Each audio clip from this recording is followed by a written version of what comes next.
Let's begin right here in Berlin, where activists have been querying the German capital's colonial past. This country was part of the early European rush formalized by the Berlin Conference in 1884 to build empires. And in Africa, Germany colonized territory in modern-day Togo, Cameroon, Rwanda, Burundi, Tanzania and Namibia.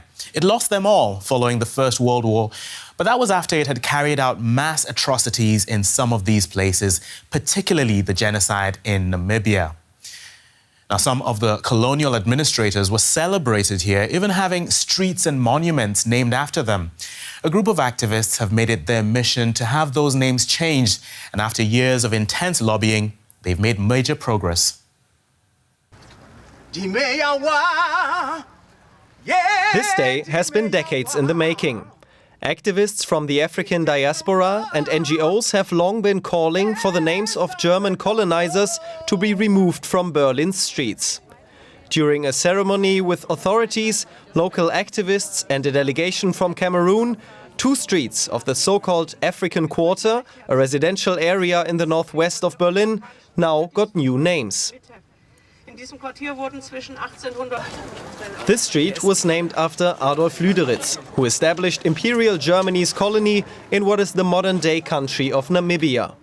Cornelius Frederiks Street has taken its place, named after the indigenous leader who fought in the resistance against the German colonization there. Gustav Nachtgal, who declared today's Cameroon, Togo and parts of Ghana as German imperial colonies, had this square named after him, finally developed during the Nazi era. It is now called Mangabell Square in honor of Emily and Rudolf Douala Mangabell, who led the resistance movement against German colonizers in Cameroon. Both Frederiks and Rudolf Mangabell were executed by German forces. A descendant of Rudolf Mangabell also took part. People who colonized were celebrated as heroes here in Germany. That's why they named the streets after them. But now there is a completely different understanding. We now know what these people actually did in the colonies, how many people they killed. But the work of the activists is not over yet. As suggested by the NGOs, the district government is expected to place memorial plaques and information stands in the area. And the hope is that the last remaining street named after a German colonizer can soon be renamed after a member of the African resistance and a war fought in Eastern Africa against German colonialism. These developments are the result of decades of campaigning. I caught up with one of the people who's been leading these efforts here in Berlin. This is Berlin's Afrikanische Straße, and that means African Street.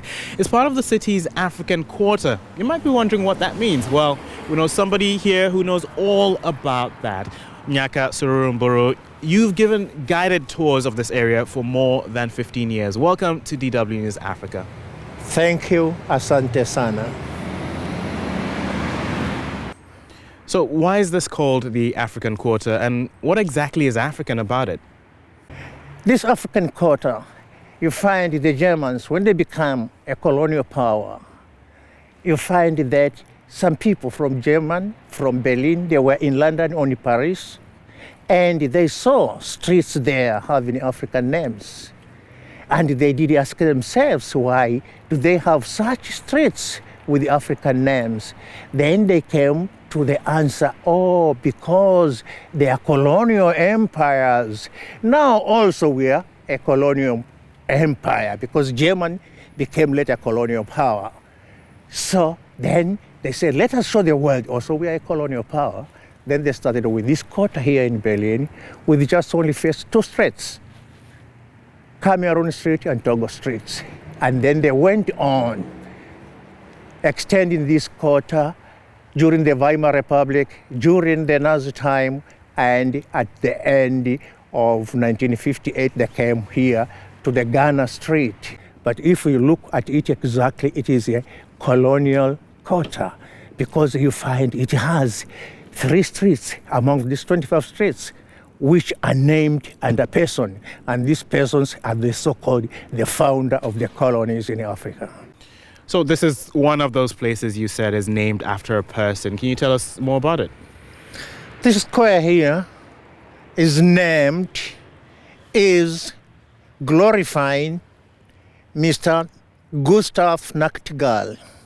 Mr. Gustav Nachtgal was an African explorer. He was a medicine doctor, and also he was a kind of a diplomat. So when the Germans got the colony Cameroon and Togo, Cameroon was a plantation colony. So people were brought down to start plantations there. But the people resist. So then the Reich Chancellor, Mr. Bismarck, sent Mr. Gustav Nachtgal to Cameroon to secure the colony. So when he came there, he went to the traditional leaders, our chiefs, to tell them this country now belongs to the Kaiser.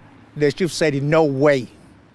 So what he did, he took the daughters and the sons of the chiefs as hostages, and he put them into his canoe boats. So then he was now demanding to the chiefs, if you don't obey the orders, then we are not going to see them. All this, what I'm talking about, Mr. Gustav, he was the one who planned it because he was the boss there. So a brutal colonial legacy, but who is the square now going to be named after? Now, this square, it is going now to be named under Mangabell, Rudolf Mangabell. But really, it is a Mangabell, the family name, because also his wife, Emily Mangabell, also was fighting with him. Rudolf Mangabell was a young Cameroonian during the German colonial time in Cameroon. He came here in Germany for some causes, and he demanded to the government that the Germans, they should treat the people in Cameroon the way they are treating their own people here. And they didn't want to hear him, what he is demanding. Though he just left, he went back to Cameroon and he joined the so-called rebels against the German colonial power. Okay. And then he was caught, he was executed in 1914. So this is another spot, Luderitzstrasse. Who was Luderitz? Luderitz, he went to Namibia, which that time it was German Southwest, in the beginning of 1884. And he went to the Nama chief and he asked to buy a land. At that time, the land was big enough. The chief sold him a piece of land. And Mr. Luderitz, after getting this piece of land, he put a cross there, a big cross, and called it Luderitz land.